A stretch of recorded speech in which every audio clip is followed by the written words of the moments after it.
O batismo infantil não é uma opção, é uma obrigação, uma santa obrigação para pais que estão em aliança com Deus.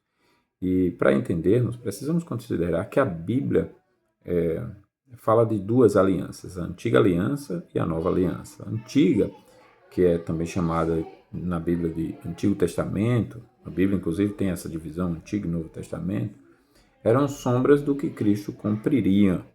E o Novo Testamento é aquilo que Cristo estabeleceu após cumprir. Então, Jesus diz, nesse sentido, ao instituir a Santa Ceia, esta é a nova aliança no meu sangue, mostrando isso claramente. E a aliança de Deus em Cristo, o pacto da graça, é um vínculo de sangue soberanamente administrado. Agora, uma coisa que se deve observar então a partir daí é como era vivida a antiga aliança pela igreja daquela época e como deve viver a igreja na nova aliança.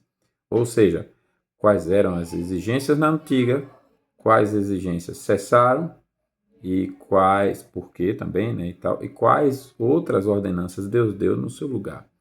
Então, quando a gente faz esse passeio da antiga para a nova aliança, com toda a fidelidade, humildade, vazio de qualquer preconceito, orgulho, pecado, na disposição humilde de aprender com toda a Escritura, a gente observa que a, a palavra de Deus no Novo Testamento faz uma referência ao batismo vinculada inseparavelmente à circuncisão.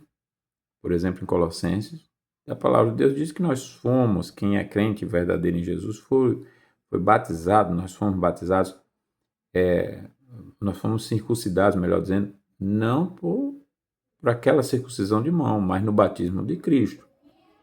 E essa relação, Paulo era judeu, e ele é o autor inspirado por Deus para escrever esse versículo, essa relação significa exatamente que o sacramento é o mesmo.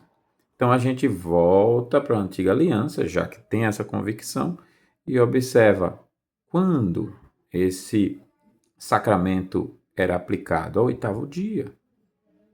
Ok, aí cumpriu-se em Cristo. Cristo não pode ser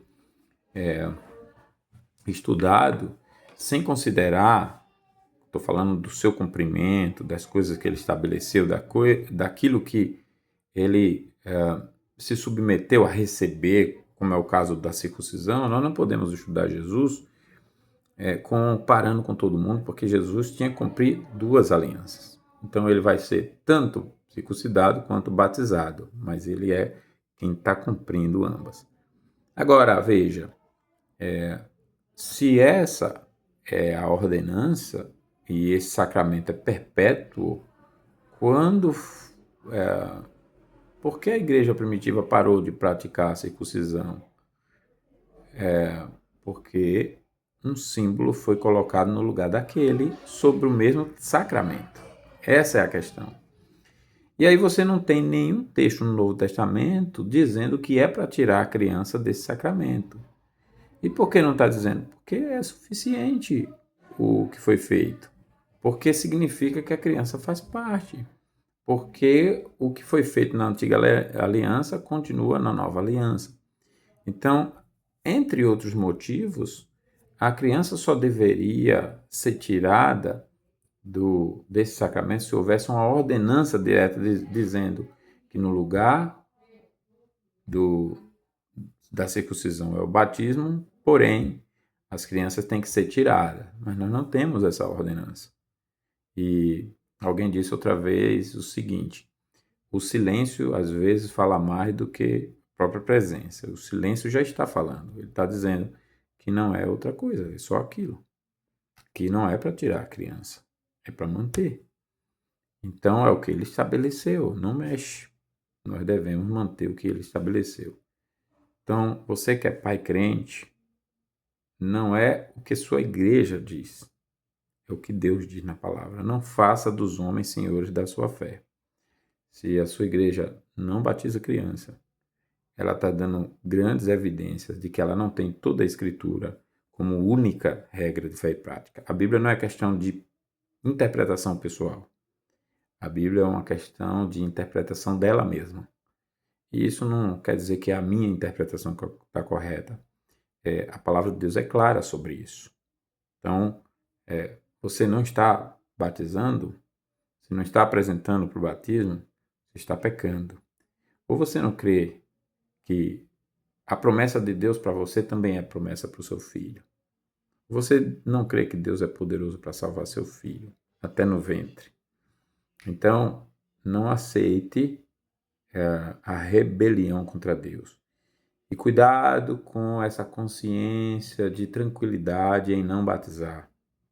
Essa consciência não significa que está tudo bem.